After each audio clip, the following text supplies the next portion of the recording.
বাঁশখালীর Boilchhari union বিএনপির উদ্যোগে এক গণ ইফতার মাহফিল অনুষ্ঠিত হয়েছে।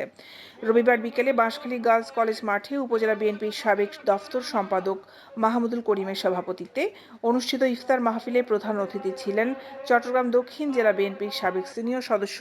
জহুরুল ইসলাম চৌধুরী আলমগীর।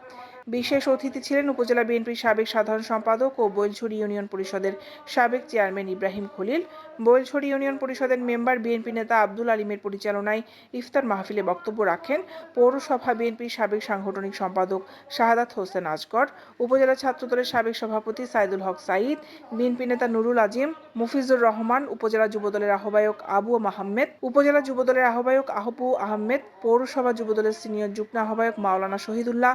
ইউনিয়ন জামায়াতের আমির মাওলানা মুহিবুর রহমান, আমির হোসেন কোম্পানি, সাবেক মেম্বার ইব্রাহিম, যুবদল নেতা বখতিয়ার উদ্দিন, ফরহাদুল ইসলাম, জমির উদ্দিন, সাবেক ছাত্রনেতা দিদার, হেলাল উদ্দিন, সোয়াইবুল ইসলাম কায়েস, মোহাম্মদ ইউসুফ, মোহাম্মদ বাহাদুর, ইসলামুল হক মাসুদ, এস এম পারভেজ, আতিকুর রহমান সুমন, মোহাম্মদ করিম, হেলাল তালুকদার।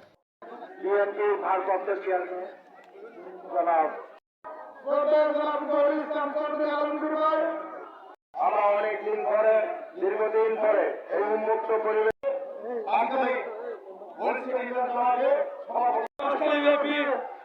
নির্বাচন করবেন এবং রহমান এবং